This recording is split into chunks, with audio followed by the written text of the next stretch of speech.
especially people who may not be able to attend, just go back and see what we're talking about.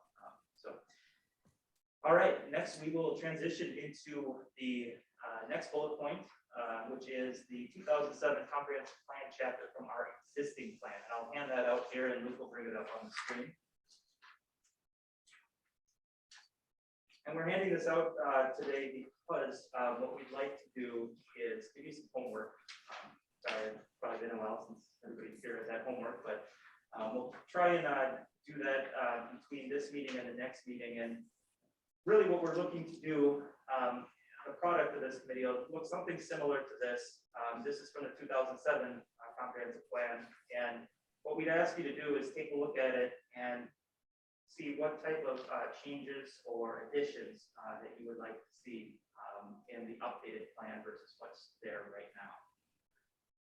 And so the current plan that we have, this is actually a little bit larger section than some of the other sections in the comprehensive plan. So there's a lot of detail in here in terms of goals and objectives, as well as some issues as well that it starts out with. But there's a lot of information there, but it is also pretty succinct, I think, at the same time. Some of the other studies that we have, such as the Fleet Streets policy, that's 150 pages. We don't expect you to read through all that. We'll talk about that in a few minutes here. But really, if you could take a look at this and see what type of suggestions you might have for changes and bring that to the next meeting, that will be helpful. So, any questions about that? Okay. All right. We'll transfer into existing relevant plans and studies, and we'll just do a brief overview today of some of these, and they'll also be on that reference section of the cityofwinona.com and our website, so you can take a look at those as well. All right, so one of the key components here to look at is the previous baseline report, which is currently on the screen as well. You know, it provides some great context for the overarching components of the City of Winona Comprehensive Plan. And Carlos, I think we do have copies of this, is that correct? The transportation system for the City of Winona is quite complex. We do have major highways, we have local streets, we have a lot of rail infrastructure, both freight and passenger rail running through our community. We also happen to have an airport and an extremely large port for relative to our size. A lot of people may not understand that we have the second busiest public port on the Mississippi River in the state of Minnesota. All of that does lead to a need to have a robust comprehensive plan section addressing transportation. And I want to make sure that we don't lose sight of that. This baseline report that I'm scrolling through right now, we do have in the 2007 plan, and we have an updated version currently in the draft stage for the 2020, hopefully 23 plan adoption that will go through the steering committee and go through the city council as well. So we are a regional center. People do come to us for recreation transportation opportunities. They come to us for jobs, and they come to us to move goods and supply services as well. To that end, we have done some relatively recent planning efforts in transportation. The 2017 Complete Streets Policy, which we're going through right now, is a fairly robust document. So if anybody does want to take the time to go and read it, it primarily addresses different ways that we can look at multimodal infrastructure for our community.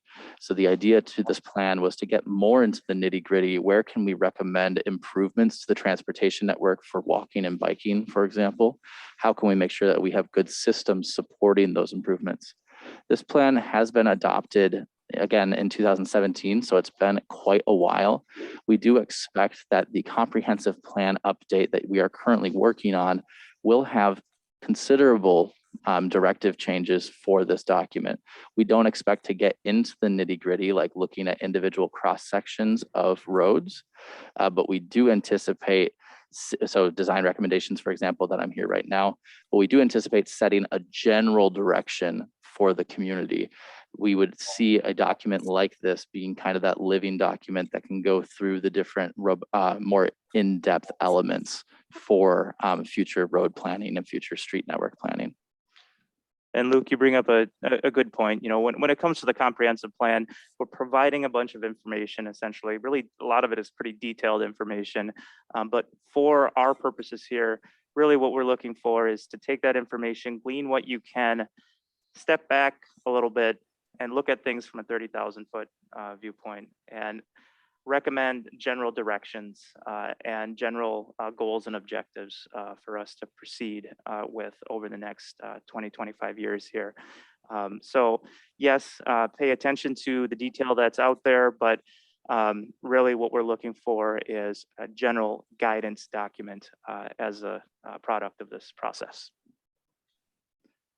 Which is a great way to say things like a goal that we would be looking at would be to improve multimodal infrastructure. An objective to do so would be to update the complete streets policy, and a strategy to do that would be to find ways and funding to get to that point, for example. And recognizing that there are values, which you should have heard in the orientation sessions, that are being set by the steering committee after hearing from the general public that are trying to be tied into this overall process. One of those values in particular, connections to natural resources and recreation areas, is something that really came through to our community. In addition, in our economic vitality and the industrial spirit of our community, we can't turn our backs entirely. Of course, we have to accommodate and maybe improve our freight industrial capacity, for example. So we want to make sure that we're keeping an eye on all of those different goals and in the vision and values set for this process. So another document that we have, and kind of a living policy for the city of Winona, is the sidewalk replacement plan, which is a really robust replacement plan for the overall community. And this goes in yearly sections, working its way west to east across the community, creating sidewalk replacement plans for individual areas that need to be improved. At this stage, it addresses things like larger gaps in the pavement, as well as ADA accessible ramps when we can afford to do so. This portion of policy is generally funded out of the general fund by the city council. There was a recent larger project that we utilized funds to go through Broadway as well, which was a separate project that fell through, but we still ended up doing great ADA compliance in that regard. What this looks like in a practical matter as we go through an individual section is an identification of individual sidewalks across the community, and our hardworking engineering staff go out and actually do fill that in and get that done. There is the opportunity for properties that are abutting these sidewalks to pay for them or be assessed for the repair to that sidewalk network. Which leads us very nicely into our 2018 Americans with Disabilities Act Transition Plan. This was adopted again in 2018, and it looked all the way out to 2050. This plan document really identified places that we need to see improvement in order to be in compliance with the Americans with Disabilities Act. As many of you are probably aware, when the ADA was adopted, it was an unfunded mandate upon all levels of government across the United States to be in compliance, and a big step in ensuring that we are compliant and not going to be sued is to have an actual transition plan for this document. And as I mentioned, it does look all the way out to 2050 for some of these elements. So going out and mapping every individual sidewalk, which our engineering department did, going out and identifying where there are actual individual locations that need to be addressed, was a portion of this plan. And again, this is a supporting document. It's the kind of document that we would see the overarching directive of the comp plan want us to update or address, not necessarily say Fifth and Johnson needs to desperately get attention, for example. And that's just an example. I actually don't know if Fifth and Johnson is specifically called out in that document or not. Brian or Ryan might know, though.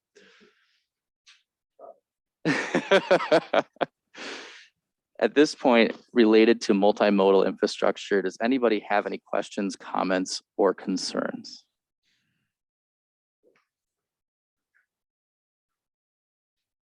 All right, we will keep cruising right along. The next portion of our community in terms of the transportation network that we do want to bring attention to is our transit network. The city of Winona does offer 4 different bus routes in our community in addition to dial-a-ride service, and they do cover the entirety of our community. This underwent fairly significant transit route redesign over the last 3 years, with implementation in the last 1.5 years. And the idea was to improve headway times so that people could get across the community in a span of about 30 minutes instead of waiting an hour in the center of our community. So previously, all of the transit routes would meet up in the center of our community at the 3rd and Center transit location, and then they would disperse like spokes or like spider legs across the rest of our community. And here we have 2 loops on the west and east ends and 2 connectors that now span across our community. Fares in the city of Winona are set at $1.25 for a single ride. There are also monthly transit pass tokens, and we do have some partnerships where organizations will buy monthly transit passes and supply them to their workers, their employees, and people that they serve. So we do see utilization of this, and we do anticipate that transit will play a pretty heavy role in our community because we have a large younger population. We have a large population that walks and bikes in our community, and we have a large population that either don't have cars or only have one vehicle in their family. To which I will lead us into this next, well, Carlos, actually, it looks like you might have had something to add there.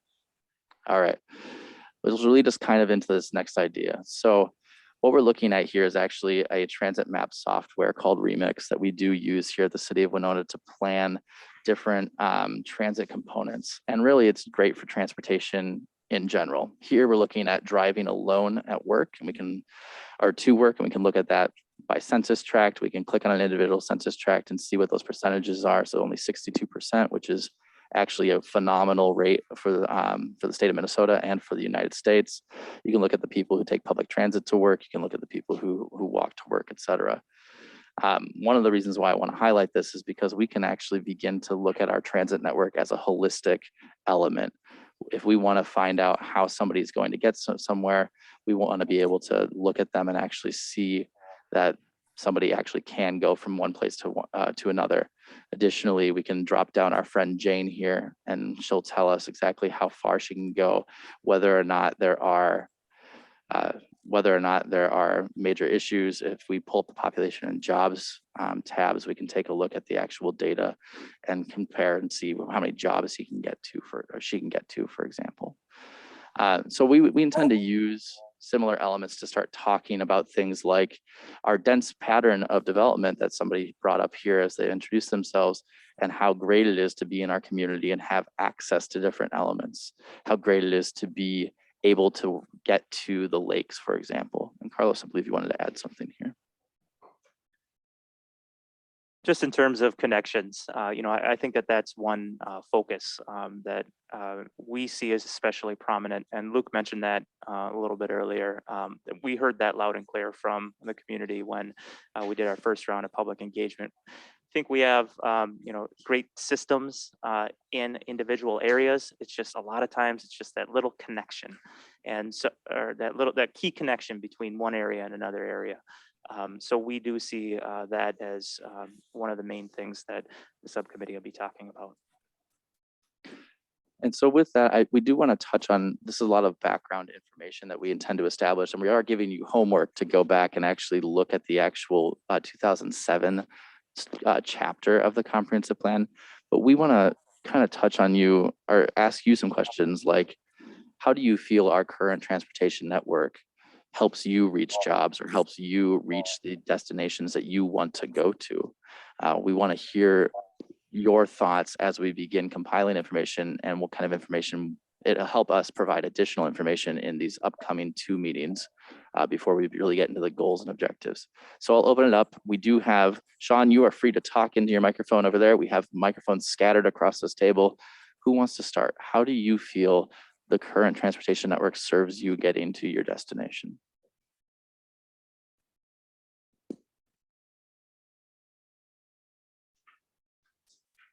Right. Wait. Is it on? Sweet.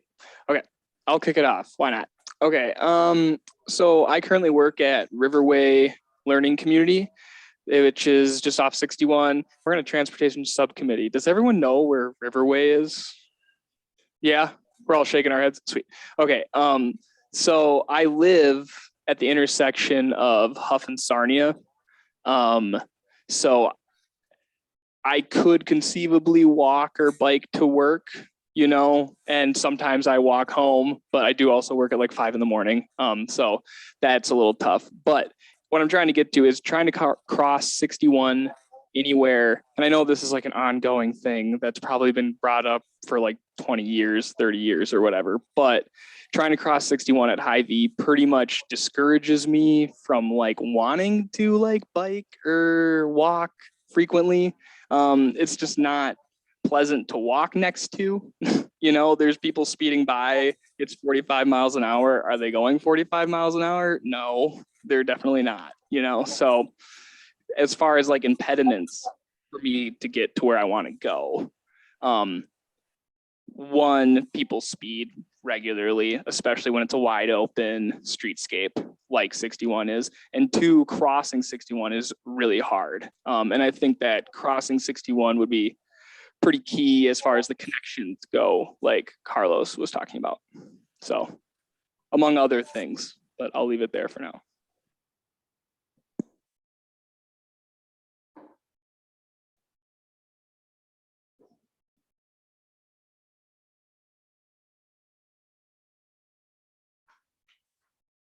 We'll ask a different question or a follow-up questions.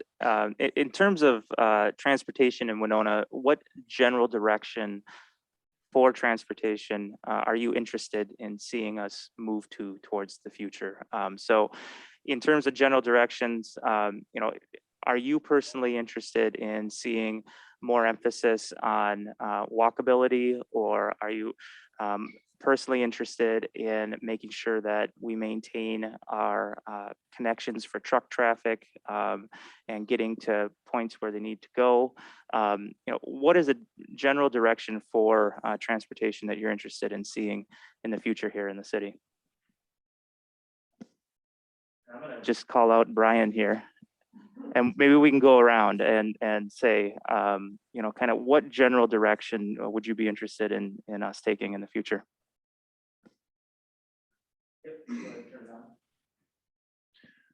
Okay. Like we heard, oh, we have up close. Okay, there we go. I'm not used to using a microphone. I see some of these impediments around town that would like to, it's nice to work on and plan for fixes.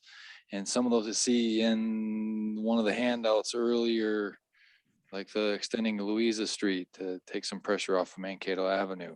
There's some areas that could use some pedestrian or bicycle improvements. And some heavy traffic points that are tight too as well. Okay. Next. I'll say that we do want to hear from staff as well. So Ryan is next.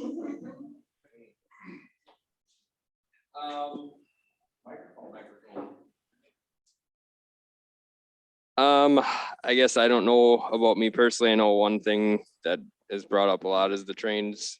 I know for me personally, getting to work is a pain, or coming home from work is a pain at Mankato if there's a train there. So I guess looking at the train situations would maybe be one. Well, I got.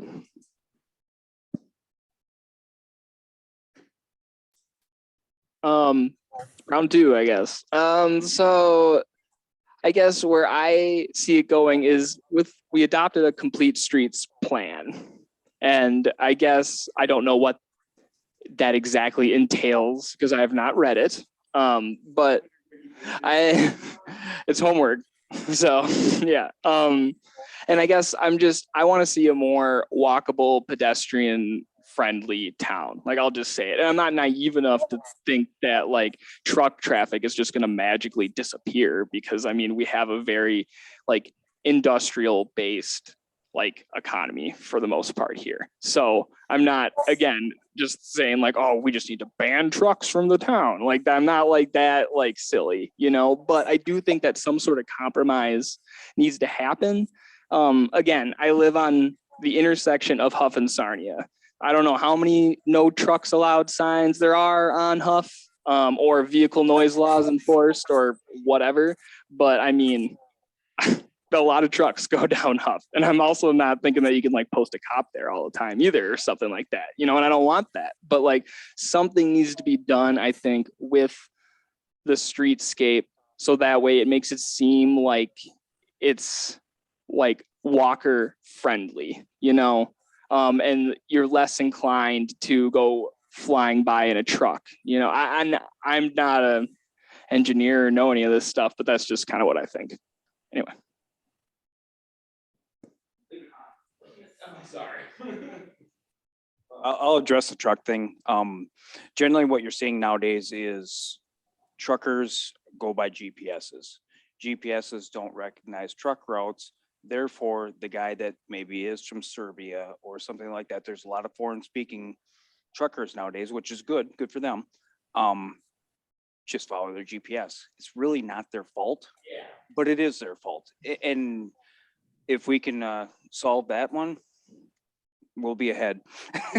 So, I mean, it's more of a victim of technology at this point, and it's not really something the city can solve other than enforcement, and enforcement's a tough thing. You got to be there for it. Yeah, totally. Going on what I see as an issue is funding. We don't fund anything. We don't fund. I've been here pushing 18 years and we funded 0.0 transportation projects. So we can fix that, then we can do some things. We can multiply that by 100 and it's still 0. So there's my piece. I guess on that note, I have noticed that we have paid for a few more than a couple parking studies in this town. And I feel like we could do less parking studies and maybe more implementation of these good ideas. It feels like we've determined that we have enough parking and we can quit talking about it. I think our transportation plans have been very car focused, and I'd love to see a shift away from that. I'll let Carrie tackle the bus thing herself because she knows more about that than I do, but there's lots of things about the bus schedule that make it less than useful to people that really desperately need to use it. And so it would be nice to see some big shifts on that front too. I'm appreciative of the revamp, but there's still a lot of work to do to make accessibility really happen. And I'm excited to see the ADA document. I think most places that I encounter have a lot of work to do to be actually accessible to people that are not as physically able as all of us. So I'd love to see some of that happen too. Yeah, just today I was biking somewhere and a guy was ahead of me also biking, and we could hear the train thing coming. Both of us went, ah. And then we were sitting there by the train, waiting for it to go past. My kids had already gone past. They were on the other side of the train. I don't know where or what they were doing. And he said, I can't go anywhere without getting stopped by that train. And so I think that I think that it would be, I guess everybody knows, super great if the train could go over, or we could go over somewhere, anywhere in the city, for it to be a possibility to ever get around the train if it decides to park on the tracks or whatever. And yeah, I think that I walk a lot, I bike a lot. If I'm going to the grocery store, I'll drive. And I think we can do it all. Like, our town is great. It's small and it's navigatable. And me and my kids, like, we can get anywhere. We're young and we're healthy and we can get ourselves where we need to go. And some places are better than others for biking. Some places are better than others for walking, but at least you can do it. But there are some ways that busing can be, there are certain people who just can't get to Target, or just can't, that just can't get where they need to go, literally. And the buses, if they were more accessible and more, for example, you can take Dial-A-Ride on a weekend for $5 per passenger per way. And so if you're like my neighbor, for example, she has 3 kids and they need to go with her. Now they're bigger, but they used to need to go with her everywhere she went. And so if she needed to get a prescription in the evening after work, then it would be now for her $20 every time she did it in each direction, $40 for her to go pick up a prescription from Walmart. And that's not reasonable, So just making it so that for low income people, that there's a way for them to get on the bus, which is already so heavily subsidized. And already we have all the infrastructure, already we have the buses, we have the drivers, we have everything, except they're driving around empty because the people who are most likely to use them are, you know, there are too many barriers, financial barriers for them to actually get on the bus. Well, and that's a good point too. You know, it definitely multiplies when you're bringing your kids along with you and they're paying as well for that ride as well. So, thank you. Just a quick comment on the rail side of it. When I was first come to, oh no. I know it butters my bread, but I still swear at it when it blocks me from going across. So I worked at Cellstrand or Celanese on the west end of town and stuff on there. And when that overpass, come into play on Pelzer and stuff on there, that was a huge improvement, for that area. So I know, goodness, I mean, we've been talking about it here on the East End forever. It's just a matter of when are we going to actually do something about it. I don't know. It's one of those things. But I'm also very passionate about future looking at stuff on through there. And I anticipate and look forward to the day when I don't have to own a car. I can just dial one up on my app and I have an autonomous vehicle come and pick me up at my front door. And if today I need a truck comes, or for whatever, if tomorrow it's a car, just because I need to get someplace or whatever, that it does that. So I want to make sure that, or I would hope that as part of this plan, again, as we're looking out there, that we put stuff into place to make sure that we don't, or that we make it accessible, if you will, or that it works into that plan of autonomous vehicles going forward. Definitely. And, I'll just chime in too, that technology is one of our overarching themes. And I think especially in transportation, there's a lot of things just kind of on the horizon that we can really, encourage as part of the plan and in this plan, take steps to recommend ways the city could be more open to including those types of technology-based solutions to transportation issues, definitely. I do want to make sure that we hear from Sean. Yeah, I was taking some notes here and I agree with a lot of the things that you all are saying here.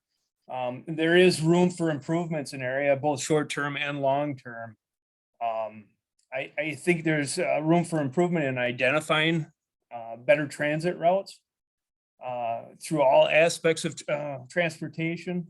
I know I had a discussion with a council person a while back about, the possibilities of alleviating some of that heavy truck traffic off of 43 and rerouting it to the west end. I live on the west end and particularly speaking in the Pelzer access to River Road versus through the heart of downtown Winona on Highway 43. But I do a lot of my traveling. I have to go to the east end to do all my shopping. So I do a lot more vehicle transportation than I do walking and biking. And then I don't know if there's any collaboration with the rail organizations in town here, but could be a great opportunity to maybe get some funding and come up with some really good ideas to eliminate some of the congestion with the rail service that goes through town, because I don't believe that they're going to leave anytime soon. That's a very astute observation. We don't anticipate them leaving anytime soon as well. This a number of different elements that we all touched on, or you all touched on in those brief conversations, were some things that we do want to see teased out from this subcommittee. Some of you were alluding to or referencing equity and access across our community. How can we make sure that we can get people to afford even a trip on a bus? If they can't afford a trip on a bus, they can't afford to buy a car. If you can't afford to buy a car, then where are you left in our community?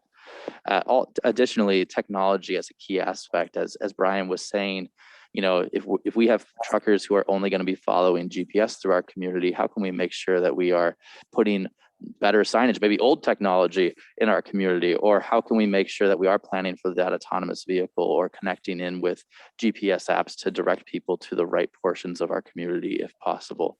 The world is always becoming more and more interconnected, and we all want to make sure that we want to make sure that Winona is ready to play in that interconnected world, particularly because, as as Sean was just alluding to, we have a number of businesses that use significant truck routes in our community and need to be able to ship goods across the world in order to be successful, and they employ many of our residents. And one other element that we haven't touched on so much thus far is the fiscal element here.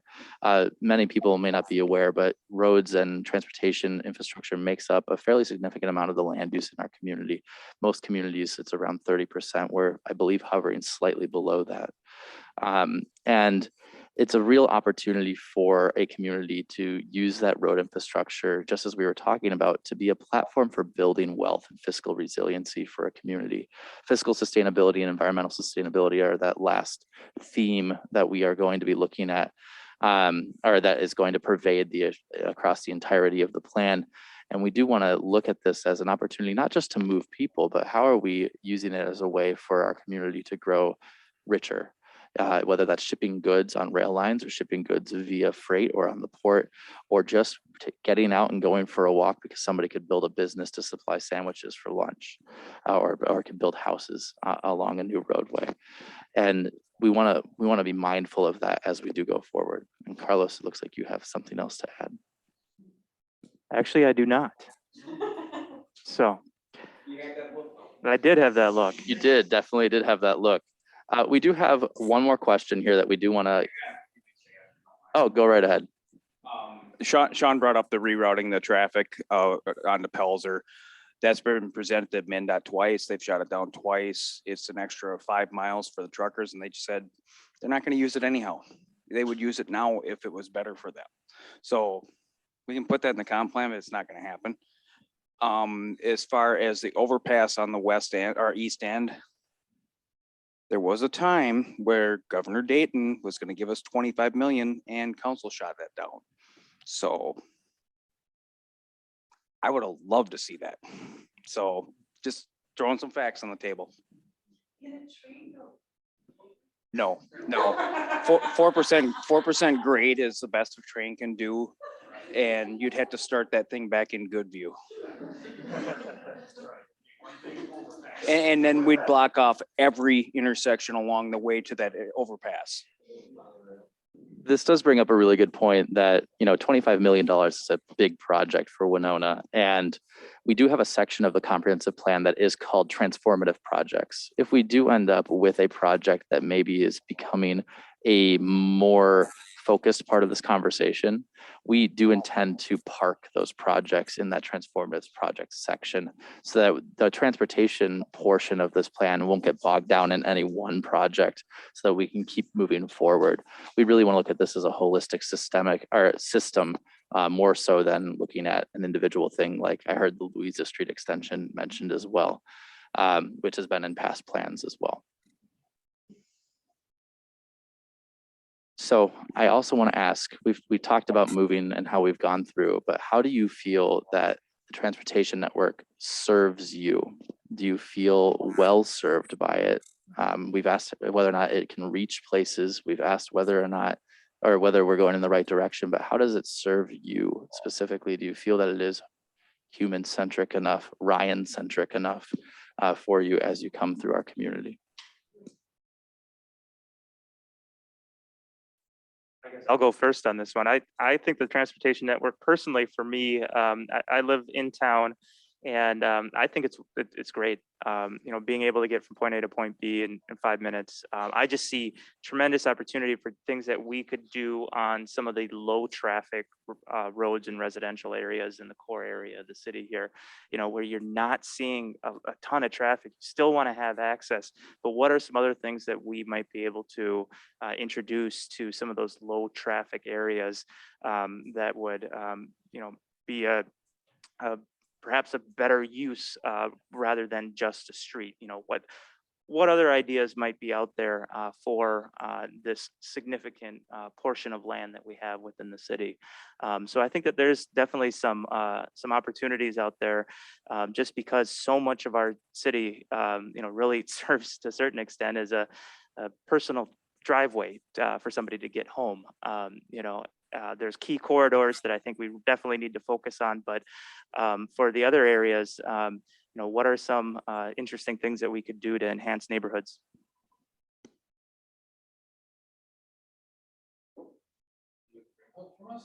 Yeah, I'll go around again.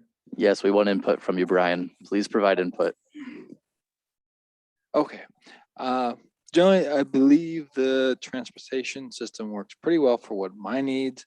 I do see places where there could be some improvement or make the things inside neighborhoods better.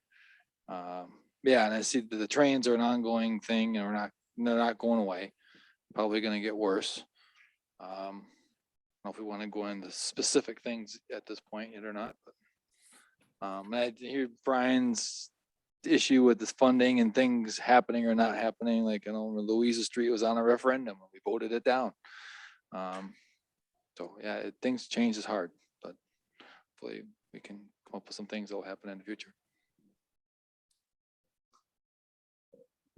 I guess for me, I can't really say a whole lot about how it works for me just because I live in the Crescent. I drive to work, I drive home. I mean, for me personally, I get to work in home, no problem. So me personally, it's a great system. Like I said, I don't do much in town, so.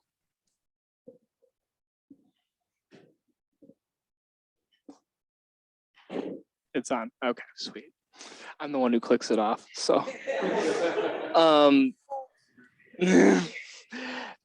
honestly, I think that Winona is like got an ideal like transit, like how do I like geographically, it's like perfect. And for me, it works awesome.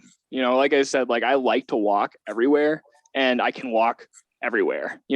Are some of the intersections not that great? You know what I mean? Are there other ones that are just fine? Yeah, like Carlos was saying, once you get into the neighborhoods, it's just, it's quiet always, almost all the time.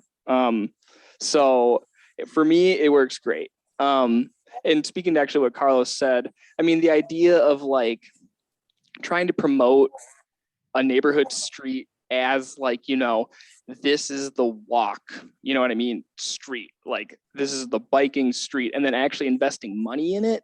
And again, we get to the money thing, but like if you actually invested money in it and promoted it and told people about it, then I think it would be great. But I also would be wary because I don't want to just cede the main drags of our town to just intense truck traffic and car traffic and whatever, I think it should all complete streets, right? Okay, that's it. I'm going to agree a lot on what you just said. We have a grid system is amazingly good. I've heard from so many people that the condition of our sidewalks is so much better than many of the towns they've been in. We upkeep them pretty well. Obviously, tree roots, raised sidewalks here and there, and we try to keep on top of it, but trees grow. It happens. If somebody has a service line that they need fixed on 5th Street, okay, the street shuts down and you go a block over. That is so ideal. Regarding truck traffic, it's kind of the nature of the beast. There's not a person in here that's not wearing a piece of clothing or has a house that didn't arrive on a truck. They are a necessary evil. Keeping them on the right streets would be nice. I agree with that, but it's part of the game. If you want to buy stuff, it got there somehow. The farmer's market, maybe that's the exception, but generally this table came on a truck. We have to have them. So, and trains, it probably started on a train or a boat or something. So it's part of the beast, but as far as the transportation core city, the grid system is awesome.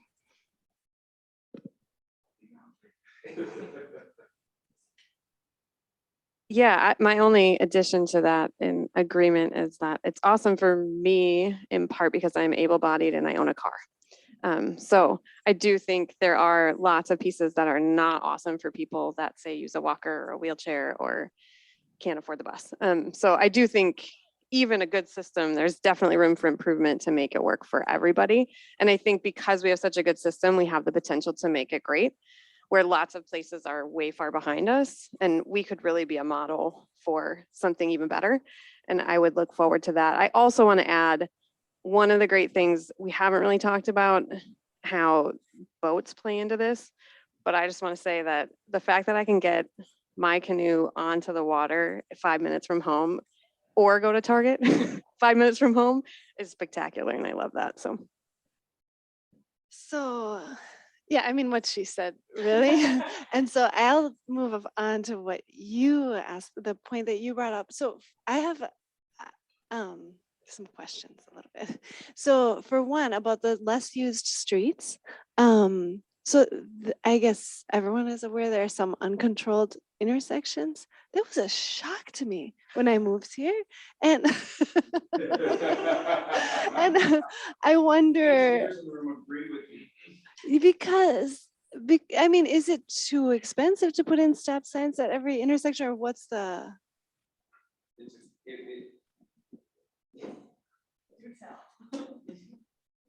There's been people on previous councils that were so anti, and then there's neighborhoods that think not having controlled intersections slows people down. I've always argued the other way, that we have a new crop of students every year that are Right. not aware Right. that they're uncontrolled. I was one of them, and you Right. come up and you had 2 stop signs in a row.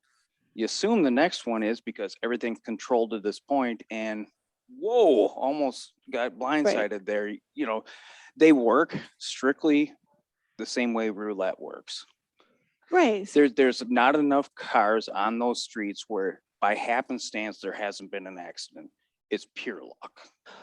Right, because I didn't know that such a thing existed as an uncontrolled intersection. They do have I them in other thought, This towns. is my turn since I don't have a stop, but it's not always your turn. There's a rule that I can never remember. And so I just always come and I think, am I about to get hit? No, I'll just keep going. And I guess that's what you're supposed to do. But if you think that it's your turn, Preservation. if you think it's your turn because you're new to the town or you haven't been hit yet, or Or you're not even aware that it's uncontrolled. That's the worst. Right. So I think that's one thing for those less busy streets. That We've gotten rid of a lot of them. good. Thank you. There's still some left, and you're in the middle of a study, right? Requested that we do a study on controlled intersections. I've been working on that. Actually should be presenting that to council very soon. Well, thanks. And we did this same study about 8 years ago, and then they allowed part of it. A lot of So- studying. Well, there's an in-house free one. Rules, east-west goes, and your north and south, you better yield to the east-west. The law says yield to the person on the right. Yes, that doesn't work. Yep, but you are correct. East-west goes, yeah, so. If you know your east and west.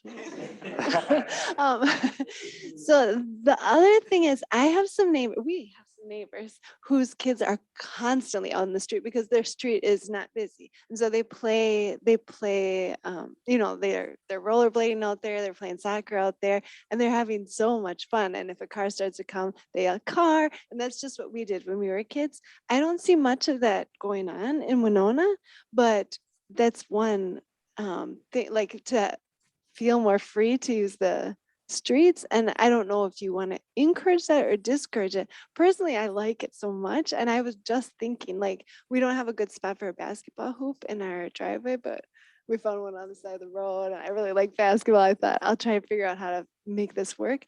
But the best thing would be to put it out in the street. We live on a King, like King and Sioux. And so on King, we get very little traffic because it keeps getting interrupted, you know? And I thought, could I put that in the gutter there? And could the whole neighborhood just play basketball there and say, car, if a car is coming? No. Okay. Ryan, tomorrow, King and Sue marked down that there might be a basketball. We'll remove that. I didn't do it yet because I didn't know, is this a bad idea? Okay. So don't encourage children to play in the street. Personally, I think that'd be awesome. I play in the street all the time. Personally encourage kids to play in the street, not as a committee.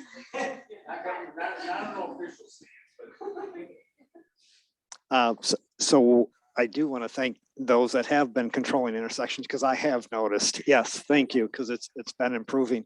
And then we've got that one unique one on Mankato and Third Street, which is a three-way stop and nothing for. So for somebody coming in who has no clue or has never seen one of those before, that one is particularly dangerous and stuff on through there. I mean, I understand they're doing it right for as a truck. Is it meant to be the truck route? And so trucks coming in, or supposedly, is that why it was like that? I don't know, but. Okay, okay. Sorry for, dragging up old business.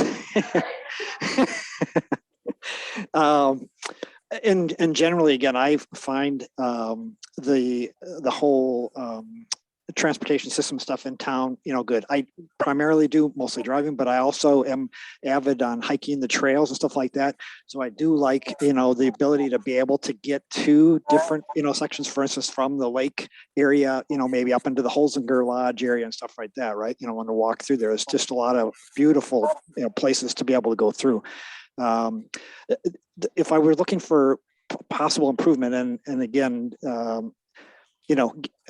being able to get from work to home in less than 10 minutes is a blessing. And so when I crab because, I've held up 5 more minutes or something like that, that's really not, I should just forget about it. But the idea of smart lights, right? And I don't know, I think where we can, some of them might work off just the old controllers, and, if the thing goes and maybe one car is sitting there, and by the time the car goes and then the light stays, has to stay green because there's a timer or something on it right until that goes through, versus, okay, I recognize there's no more cars there. We can now switch back, to that.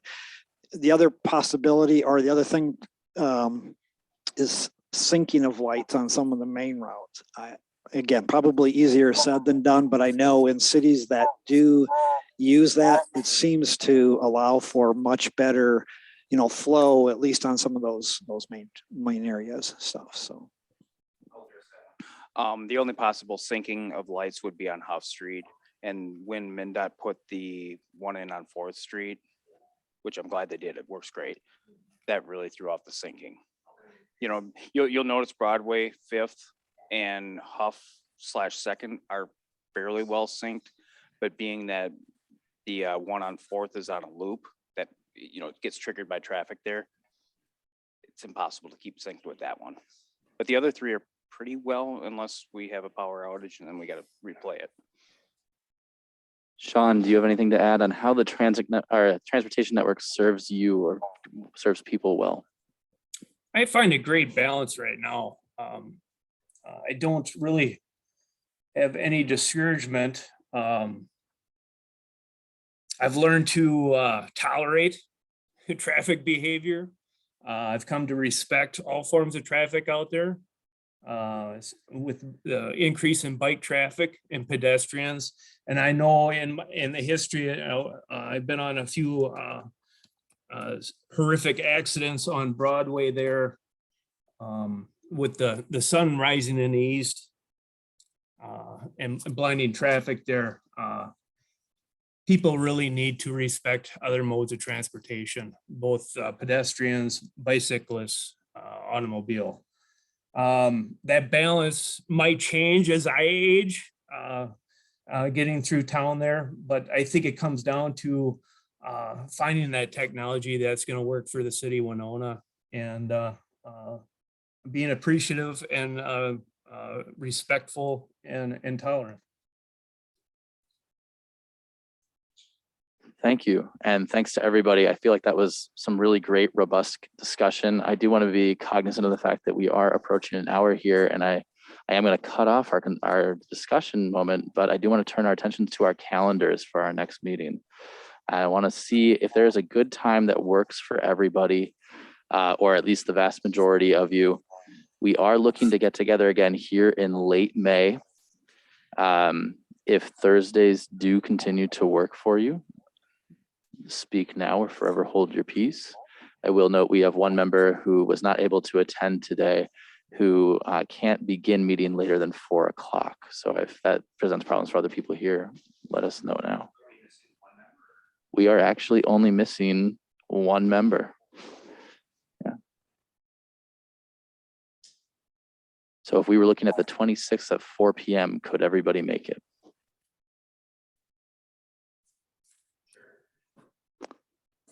All right, I'm not hearing anything. Sean, I can't tell if you were moving your entire camera up and down in a nodding motion or I was if that was. looking at my calendar. Yep. That's Okay, perfect. It's a Thursday. Yep, I'm good. All right, Thursday at 4 p.m. Let's go ahead and book that now. I will send out a meeting invite for as a placeholder, and then I will also direct you to where we upload all of these documents that you now have a paper copy of. If you don't want paper, they will be online. And additionally, remember your homework. We want you to look at that 2007 transportation chapter, and we're going to go through that in a bit more of a fine-tooth comb manner at the next meeting. If you get really ambitious, Mitch, you can read the entire complete streets policy and the ADA policy. And we'll see you all in 3 weeks on the 26th at 4 p.m. Thank you.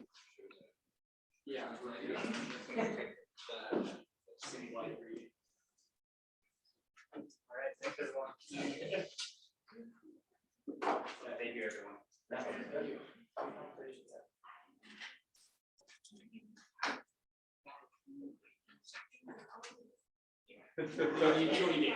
Brian's had a lot of stop signs. But the council is just kind of like, I wanted to get rid of one. It's confusing. I think they're new.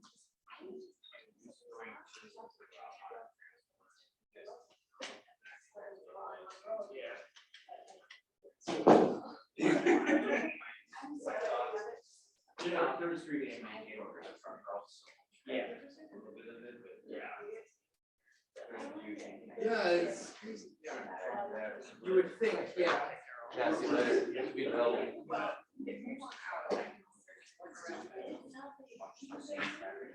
Yeah. Yeah. No, they used to. Yeah, I know, I'm just like. Well, that's, yeah. There may be. Yeah.